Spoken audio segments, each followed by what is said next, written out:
This looks like console gameplay too. That's awesome. Poor Mercy, dude. Poor Mercy. Hold on. Comments of this one gotta be good, right? They're definitely gonna be all like, oh, bad positioning. Bad positioning is being in the same universe. Blizzard does need to step up. They need to play their game and give some nerfs to Genji. Mercy's fault. She decided to turn on her PC. Okay. A lot of the same ones today. What I feel like what's gonna happen with this game? I feel like what's gonna happen is they're gonna keep, you know, adding characters to Overwatch 2, which is good. That's a very good thing. However, what's gonna end up happening is all of the new characters. Oh god, he's gonna say all the free-to-play players aren't gonna have the new characters. Are going to end up being meta, and all the characters that were created in Overwatch 1, I feel like are just slowly come out of meta as more characters get introduced. It's that's always happened. Very good. Kiriko, insane. Sojourn, insane. And even Junker Queen too. Junker Queen had to get nerfed. Before, like in the beta when she was untouched. Junker Queen's a little different though. Like, Junker Queen was designed in mind with Kiriko going out at the same time. And then Overwatch League was happening. And the Blizzard team had to make a choice. Do we nerf Junker Queen for Overwatch League? Or do we just power ahead the same way we had planned? And with pressure, they were like, all right, we'll nerf Junker Queen for Overwatch League. So they did, and they nerfed her. And then the game came out, and they didn't rebuff her because they thought it was too strong, which it kind of was once people understood how to play with it. So then they tried other things, and Junker Queen just hasn't recovered since. Although I will say the axe change was awesome. The bleed changes have been nice. She still, I think, could use a small buff. But I want to see after Hog and Orisa get nerfed first. Once those two get nerfed, I think we'll have a much better idea of like where certain characters are sitting, because there's certain ones that are so high and so dominant that it's hard to tell, does Junker Queen need extra help, or is it more of the fact that she's going to be a niche character on certain maps, but those certain maps are already dominated by these other characters, so you don't even get a chance to play them. So I don't know, we'll see there, but as she was freshly released, she was insane. Oh wow, and I just done that Genji while talking. True, but I also want to say really fast, we were all wrong, like all like the normal, like just average players. We thought Junker Queen was strong, but like Zen was really bad to play against because like Zen kind of shredded him. Granted, Zen was kind of giga buffed at the time during beta 2. But in Overwatch League, they were like, nah, Zen, no problem. We just play Lucio Brig and hold W and everybody dies. Which is not something like we figured out. From now, and I promise you, it's gonna age perfectly. You know what I feel like? So, I will say though, that's nothing new. Overwatch has always been like that. Always the new characters that come out always are kind of broken. Like very rarely are they not. Ramattra was a very good example of like the rare came out and not broken. In my opinion, one-shot characters ruin Overwatch. Alright, shout out Avocado Jellies, I like your videos, but this one I disagree with. We're gonna make this quick. Alright, one-shots are okay in Overwatch. Obviously, characters like Hog and Sojourn are overtuned. Those are the bad type of one-shots. But Widow, guys, it is 2023. There's no way you are complaining about Widowmaker still. Driving me towards the anti-Widowmaker, man. Alright, other team-based FPS games have one-shots too. Valorant, CS. Guess what? In those games, you flash them off, you stun them off. In freaking Overwatch, you know what you can do? You have spam carriers that can deal with it. Ping her, so everyone... Oh, you don't! No, you don't! You don't go Junkrat to deal with a Widow! Never once in the history of ever have you seen, oh sh**, we're playing Junkertown! They got an Overwatch League player. He just got out of scrims, kind of got rolled in scrims, so he needs a little bit of an ego boost, and goes into ranked and says, you know what, I'm gonna play some Widowmaker and dominate some lobbies. And I go, oh god, they have X amazing hit scan Prodigy.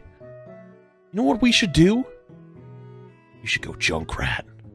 Never in ever should I ever done that, ever. The only time we go Junkrat is just like, you know what? We got nothing else. We might as well just try some Junkrat and see if we can do some other things. They're not the same games, okay? They have similar aspects because they go pew-pew. Well, they pick characters, but they are not the same. Everyone knows where she is. Shield her off. You can freaking... But you can't shield her off if something like Roadhog is meta, and you can't pick Reinhardt. You can't pick Winston. Sigma, maybe. Maybe Sigma, but you're still at a massive disadvantage because you could pick Orisa and deal with the Roadhog, but Orisa doesn't have a shield. So where's the shields gonna come from? Sonic her on Hanzo, jump her with a... On Hanzo! You're going to fight the Widowmaker! There's a reason why Hanzo has so many extra things in his kit. Yes, Hanzo is a sniper with a one-shot. But there's a reason why Hanzo has wall climb, leap, sonic arrow, scatter arrow, and dragon, as opposed to Widow's grapple, venom mine, and walls. Hit scan versus projectile. Projectile is always going to be harder. And on top of that, too, the further range it is, the harder it is for the Hanzo to win. And the Widow can dominate sightlines just by existing. Hanzo can't totally do that. Hanzo can be a strong impact on those sightlines, but not turn them off. Because on Widow, you can peek and just... Hanzo has to know you're going to peek with the Sonic, or pre-fire, hoping that you're going to pick some or go somewhere. It's the same logic when people say, well, just pick Hanzo and spam it a choke. Sure, Hanzo against a choke is very strong. You can just sit there and lob arrows at a spot where people normally peek. What about Junkertown first, and the Widow's playing in the middle of the open? You gonna spam the middle of the open? There's no choke there, man. There's no choke. There's nothing there. So it's not a very one-to-one argument. Friggin' DPS. There's also a reason why Double Sniper has evolved from Hanzo Widow in the old days to now Widow Sojourn. Because Sojourn has a hit scan one-shot, and that's way better than the projectile one-shot. Like, come on, guys. Or the magic. You play cover. Oh my god, dude, I'm gonna go bananas if another person says just use cover. I'm so sick of it, dude. I'm so sick of it. Where did I know like 3 years ago, everyone used to say play cover because there were certain things, right? Like you shouldn't walk out in the middle of the open and just be like, yeah, everything's fine. But like, where does it end? Because if they have a Junkrat, right? Like they have a Junkrat and have a Widow. You don't play behind the wall because the Junkrat's dropping 45-degree mines over the top, and you're just like, oh, I can't play near the corner because the Junkrat's spamming is gonna bounce off the corner of the door and kill me. Oh, but I can't peek out either. If I peek out and try to play the video game, I'm just dead. So like, where does the line draw? Where's the line draw between what is actively an okay peek out of cover as opposed to not using cover? The whole original argument of use cover back in the day was to keep people from always needing shields. We used to have metas where all the low-ranked players used to hide behind Reinhardt shields. They would sit behind Reinhardt shields, and then when their Reinhardt would drop shield to do anything, everyone would yell at the Reinhardt player. Like, my Reinhardt's not shielding! So the answer from high-level players to teach the low-level players was you're not supposed to stand still and rely on your shield. You play cover. That was the point. Then Overwatch evolved, and we had double shield. And double shield, when it evolved, people played the shields, and they're like, well, when my shields die, I just die. People said, well, you play cover. You play the shields, and then you play cover.